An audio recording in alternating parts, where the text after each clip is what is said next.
Hello everybody, Diamond here, and this week I wanted to talk about something important that usually gets overlooked after one day of a month, and that is where you live.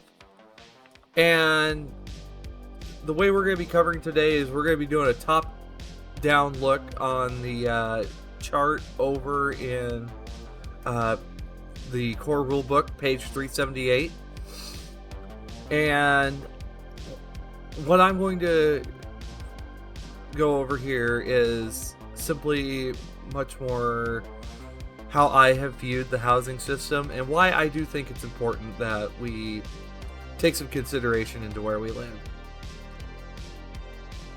So, what is housing? Housing, in its core mechanic of what housing is something that you, a player, have to have in order to thrive while in the time of the red. It is a location that is your haven, it is safety, it is where you sleep, and for some, it's more expensive than others, but it comes with its benefits. So, before we start, I do have a few different classifications on this, and we have,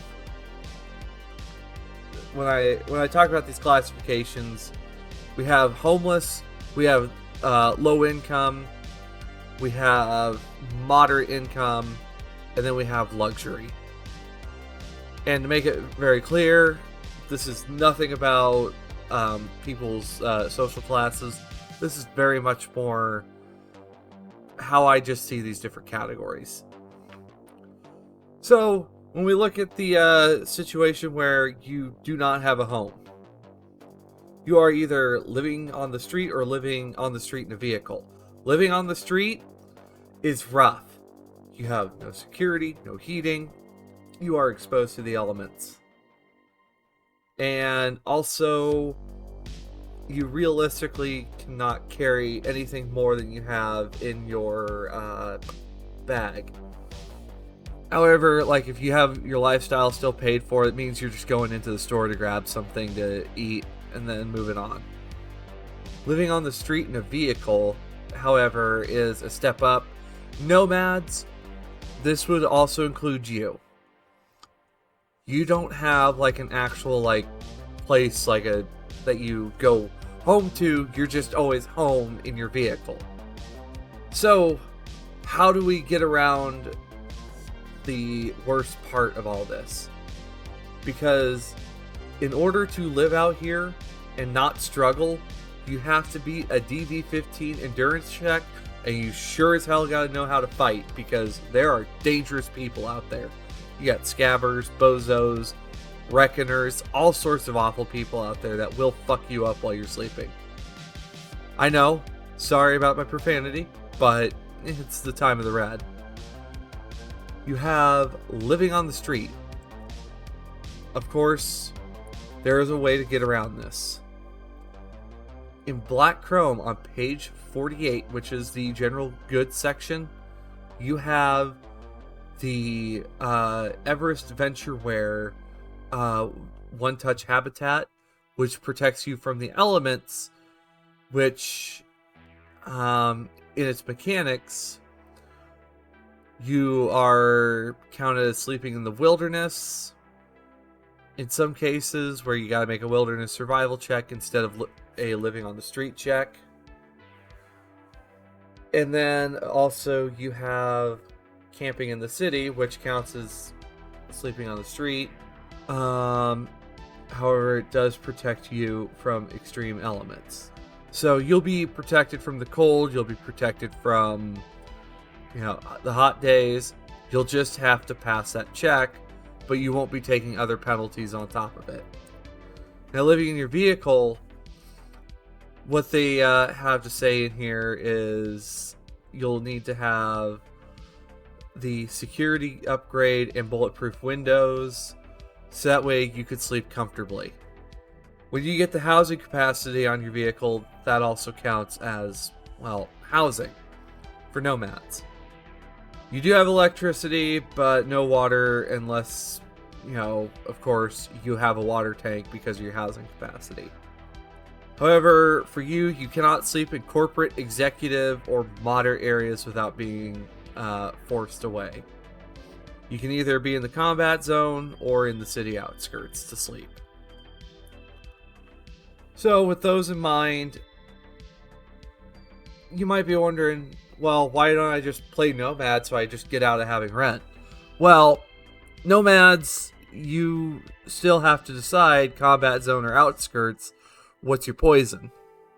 So yeah, sure, you have a nice, comfortable place, but it does still come at a cost. Unless you have someone that has protected parking that's allowing you to live there. Next, we have cube hotels and cargo containers. These are very much your low-income housing. And cube hotels, think like the capsule hotels, where you're going to be tall enough to stand, but as soon as you reach out with your arms, you can touch either wall. At any given time in your cube, you can either have your desk and chair folded out, or you can have your bed folded out with your television nook. You can store stuff behind the bed. And there's community showers, and I don't think there's laundry facilities in here. So if you need to clean up your clothing, you'll have to go find a laundromat. Good luck. And also, you can only have one person sleeping in there at any time, or else you'll always be uncomfortable and fatigued. And when you're fatigued, you take a -2 to everything. Imagine that getting stacked on top of being seriously wounded. That sounds horrible. Next up, we have the cargo containers. Cargo containers are the starting. This is the bread and butter of most housing in the city. Cargo containers, you have a bed, you have a desk, you have electricity, you have a sink, a mini fridge or a fridge, and a microwave.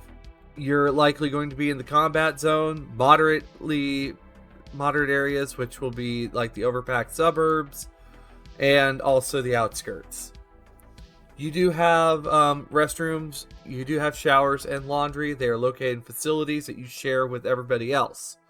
So think of it as just having like a shower house, but there's also a laundromat. And when it comes to your vehicle, if you happen to have a vehicle and you live here, there's a chance that it may get broken into, stolen, or otherwise damaged. And you will have to make sure that you prepare to keep that stuff covered. Now, with cube hotels and cargo containers, they do have a DLC for them. It's literally called Cargo Containers and Cube Hotels. It gives you 10 different locations of cube hotels, 10 different locations of cargo containers in many of the different areas. Cube hotels kind of are across the board except in the executive zone for where they're at. Cargo containers are going to be the combat zone and the overpacked suburbs. And the many different locations that you do have all have their own little quirks, environments. Of course, you have like a cube hotel that has no staff.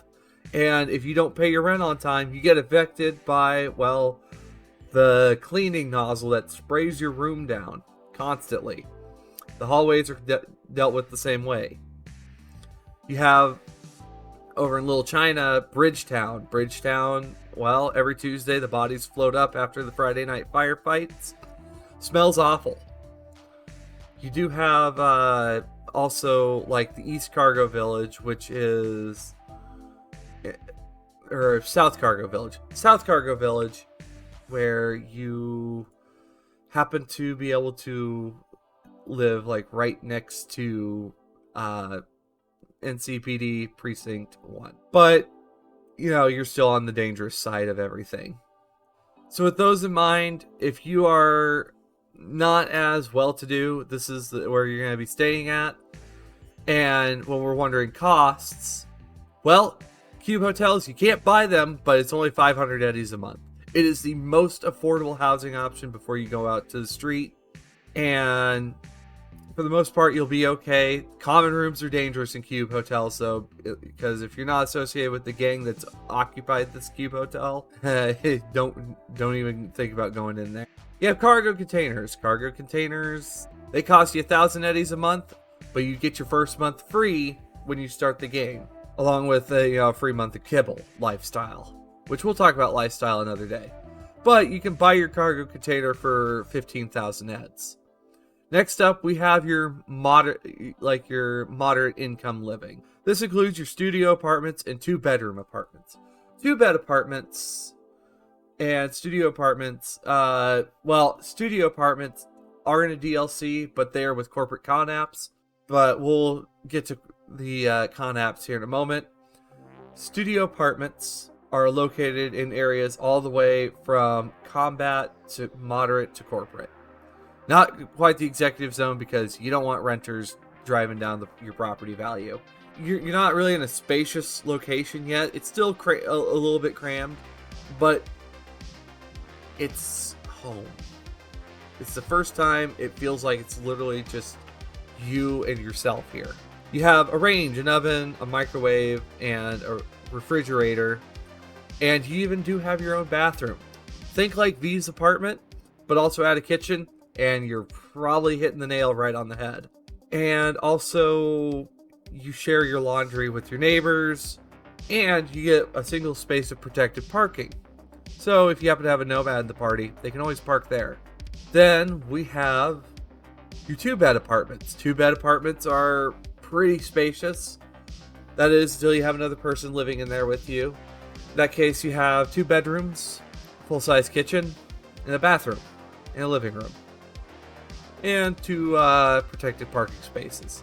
And when we look at the cost of these different locations, studio apartments cost 1,500 eddies a month and cost 25,000 eddies to buy. 2-bedroom apartments cost 2,500 a month to rent and 35,000 to buy. If you happen to be, pulling in the really big contracts and you just kind of want a space of your own that you don't need too terribly big, heck, you could even probably save up your pennies and rent out a 2-bed apartment on your own, or share it with one of your fellow party members, or I guess in some cases maybe an NPC. I don't know quite how that handles, because I've never really had that situation. Next thing we have is, of course, we get up into your luxurious house. The reason I'm clumping all these together is because we have like a real long line of different things that you probably just won't afford, and you probably be better off spending your money elsewhere, unless you would really like to have a place like this to live. So to round off one of the other DLCs, we have the studio apartments, but we also get corporate con apps instead of 2-bedroom apartments, which that might come in with the upscale con apps on another day, or else maybe luxury penthouses. Who knows? But corporate con apps are given to you by a corp. In this case, you must be an exec. Execs, your corp at rank 2 will provide you somewhere to live rent-free, as long as you work for them. And, well, if you get fired from that corp, you just get moved elsewhere when you get hired on by a new corp. And the corporate con apps are very, very... I'm not going to call them small, but they're smaller than all the other luxurious places. You get 2 bedrooms, 2 bathrooms, a kitchen, a dining room, and a living room. And there's laundry in-house. However, the laundry equipment is loud enough that it will cover up something that happens to be in every corporate con app, and that is employee surveillance equipment, which you can just break for the privacy fee. Well, it's 50 eds a month. Literally 50 eds a month, and you have your own private place. And you have 2 spaces of protected parking, meaning your vehicles will be safe. Next, we have the upscale con app, which is a step up from the corporate con app. Also, just to clarify, corporate con apps, you can't buy. You can't rent. Upscale con apps, on the other hand, are a little bit beefed up. Upscale con apps, you are living in places with corporate or moderate threat ratings. These are 2-floor apartments that take 2 bedrooms and bathrooms, and also a master bedroom. So you have a 3-bed location, and you also add a full kitchen. You have 2 living rooms. 2 living rooms. And also a balcony. Sorry for the voice crack there. It's just, what would you do with 2 living rooms? I'll have to figure that out soon enough. But the upscale con app does come up with 3 spaces of protected parking. You have one that can be on the roof if you have an air vehicle, such as a gyrocopter or an AV, and 2 spaces for your cars. So if maybe you're a bunch of nomads who have to be wanting to live in that lap of luxury, and you make that money, you get the upscale con app. Which upscale con apps, they're a big jump in rent. We go from 2,500 days a month with the 2-bedroom apartment up to 7,500 eddies a month for rent. And then to purchase an upscale con app, you need 85,000 eds. That one is going to be really, really, really hard to get. But if you land something like that, you've pretty much had it made. Next, we have the luxury penthouse. Luxury penthouses are located in areas on tops of buildings with the corporate threat rating. So very much only the green zone. These are the height of luxury living in the city before you even step foot in the executive zone. And they come with 4 bedrooms. You have 3 standard bedrooms and 2 bathrooms, and also a master bedroom with a bathroom connected to it.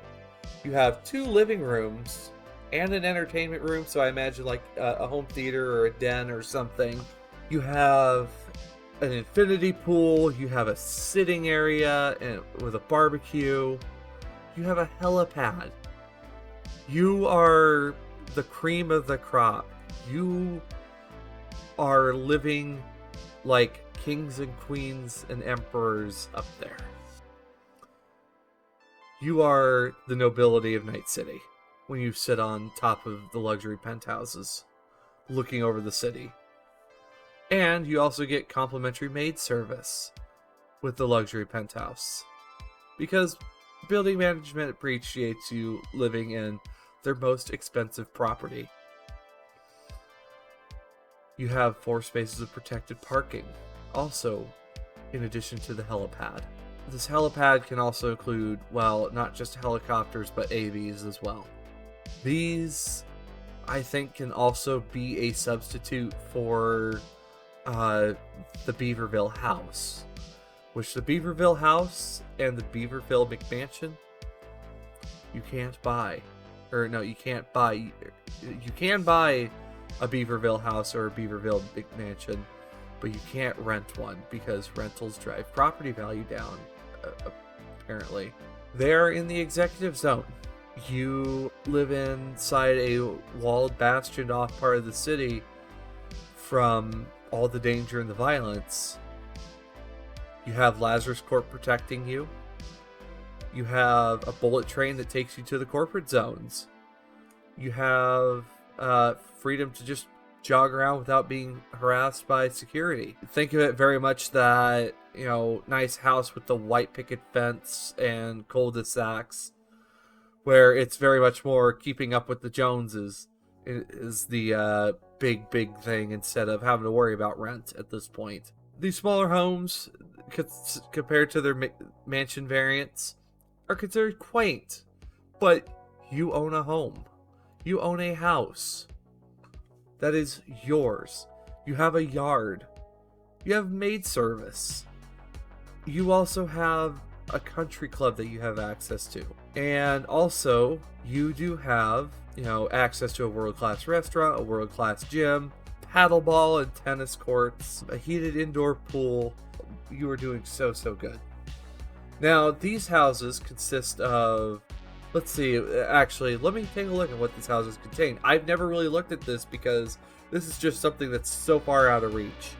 You have 2 floors with 3 bedrooms, 2 bathrooms, and a master bedroom on the 2nd floor. Bottom floor contains a sunken living room that connects to a full-size kitchen, which you have a patio. It looks like basically the set of a sitcom. Think very much your traditional homes. And then, of course, we have the Beaverville McMansion. The Beaverville McMansion, you are living at the pinnacle of housing. And just to clarify how much these cost, for you get the Beaverville house, it is 200,000 eds. Big jump for 50,000 eds in the luxury penthouse. And the mansion is 500,000 eddies. You have all the amenities of the executive zone. You are going to have a 3-floor home with 4 bedrooms, 5 bathrooms, and a master bedroom. So pretty much there's a bathroom for every bedroom. You have a 4-car garage and a helipad, 3 living rooms, a bar, a personal gym, a patio with a pool. You have real grass, and it's landscaped by staff paid by the homeowners association. Also, you have maid service. You have pretty much made a statement, and it's either you've paid enough to earn this recognition or instead demand it by having very powerful friends, and the greater community recognizes both to be very, very impressive. Very much people will want to be your friend because you have all this stuff. Now, I'm not sure how the HOA would feel about having a bunch of cybered up solos living in their community. But hey, what are they to say when you own a bigger house than them? The other way you can get these two is if you are an executive at rank 7 or you're an executive at rank 10 respectively. House at 7, mansion at rank 10. Which, if you're an exec at rank 10, you have earned that status. Basically, you're the cream of the crop of your corporation. So how does housing work outside that? On page 377, we have a few important things we have to clarify here. So at the beginning of every month, you have to pay your housing and lifestyle costs. And yes, so if you don't have enough for both, you gotta pick one or the other. And honestly, it's better to just pay your lifestyle so you don't starve to death. Because lifestyle, if you don't pay it after a week, you starve to death unless you have like the Mr. Biscuit food maker. And you'll need at least 6 hours of sleep. Sleeping in an uncomfortable situation will leave you fatigued the next day, no matter what. And you have being crammed. Being crammed means you have a number of persons greater to 1 plus the number of bedrooms. This would just be for everyone who is alive and probably has a stat block. So, you know, if you say you're living in a 2-bed apartment, maybe you have someone crashed on your couch, that's the max. As soon as it hits 4 people, it gets crammed living in there. There is no save though. That is something to clarify. There is no save if you are sleeping in a crammed environment. Corpses and people unconscious in a cryostasis bag don't count towards this. You have sleeping on the street. Unless you make a successful DV-15 endurance check, you'll be fatigued. And also, you're just asking for trouble. And also, living in the wilderness, you will have to roll a DV-15 wilderness survival check or become fatigued. And also, you can have other people roll this check for you. So, having nomad friends are nice. So, in that case then, when you create that character and decide what your goals are going to be, take housing into consideration. Maybe you're willing to give up some of the extra comfortable amenities to, save a few extra bucks. Sometimes you don't make rent, so you'll have to take it back a notch. Sometimes maybe you might break it nice and big and, well, you start moving your way up in the world. It's totally up to you. But until then, stay safe, Choombas. Bye!